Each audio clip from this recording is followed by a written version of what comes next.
What if I told you that you are living by rules you never chose, rules that were written for you before you were old enough to read, rules that decide who you love, how much money you make, and whether you feel worthy of happiness? And the scariest part, you have no idea they exist. Psychologists call them unconscious rules, also known as core schemas or implicit beliefs. They're not written anywhere. You can't Google them, but they run in the background of your mind like invisible code, shaping every decision you make. Think about it. Why do some people always apologize, even when they've done nothing wrong? Why do some people sabotage their own success right when they're about to break through? Why do some people stay in relationships they know are toxic? It's not weakness. It's not stupidity. Unconscious rule. Here's how these rules are born. Between ages 0 and 7, your brain is in something called a theta wave state. Think of it as a sponge with no filter. Everything around you gets absorbed directly into your subconscious. A parent says, "We don't talk about feelings in this house." Your brain writes the rule.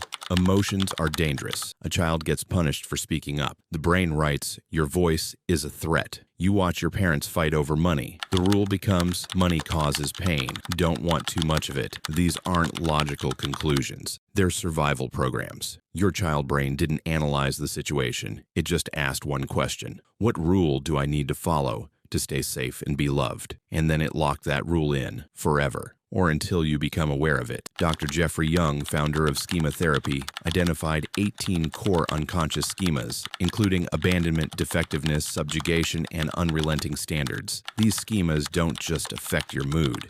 They physically shape your nervous system. When a situation triggers your unconscious rule, your amygdala fires, flooding your body with cortisol and adrenaline. You don't choose to react. You are reacted. That's why someone cuts you off in traffic and you're furious for the next hour. That's why a small criticism from your boss makes you feel worthless for days. It's not the event. It's the rule the event activated. So how do you break free? Step 1. Name the rule. Next time you have a strong emotional reaction, ask yourself, what would have to be true for this reaction to make sense? That answer. That's your unconscious rule. Step 2. Find the origin. Ask, when did I first learn this? Who taught me this? You'll almost always find a 6-year-old version of yourself doing the best they could. Step 3. Challenge it. Is this rule still protecting me, or is it now the cage? The most dangerous prison in the world has no walls, no bars, no guards. It's built entirely out of rules you were given before you could question them. But here's the truth. Psychology has proven again and again, awareness is the key. The moment you see the rule, you are no longer ruled by it.